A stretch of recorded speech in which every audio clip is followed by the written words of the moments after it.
नमस्कार दोस्तों, आज बात करते हैं हम सोए हुए घरों के विषय में और सोए हुए ग्रहों के विषय में।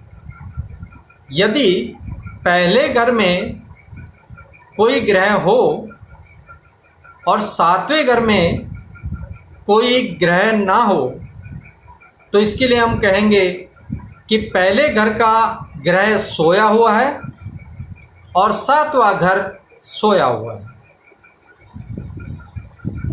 जैसे कि यदि चौथे घर में ग्रह है और 10वें घर में कोई ग्रह नहीं बैठा हुआ है तो कुंडली का 10वां घर सोया हुआ है और 10वें घर के सोए होने के कारण चौथा घर का जो ग्रह है वह भी सोया हुआ है, क्योंकि उसके सामने दूसरा कोई ग्रह नहीं है जो उसको देख रहा हो। यदि किसी ग्रह को कोई दूसरा ग्रह नहीं देख रहा है तो वह ग्रह सोया हुआ होता है।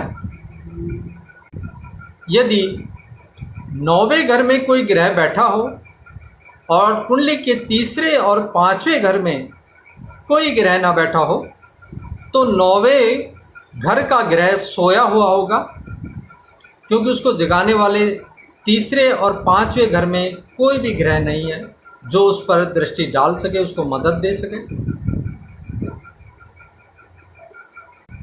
इसी तरह यदि 6ठे घर में कोई ग्रह बैठा हुआ है और कुंडली के 2रे और 12वें घर में कोई भी ग्रह नहीं है जो उस 6ठे घर के ग्रह को देखे, उसकी मदद करे, तो 6ठे घर का ग्रह सोया हुआ होगा और वह आपको वहाँ पर बैठे होने के बावजूद भी आपको फल नहीं दे पाएगा। इसी तरह 3रे घर को लेते हैं।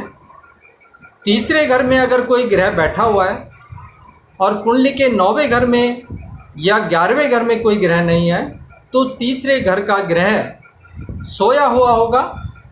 उस ग्रह की दशा आने के बावजूद भी वह ग्रह आपको अपना पूर्ण फल नहीं दे पाएगा, क्योंकि वो सोया हुआ है।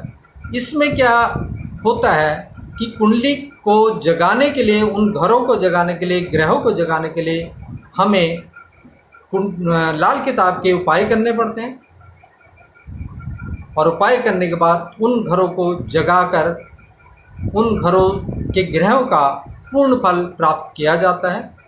और यह सिर्फ लाल किताब में ही संभव है।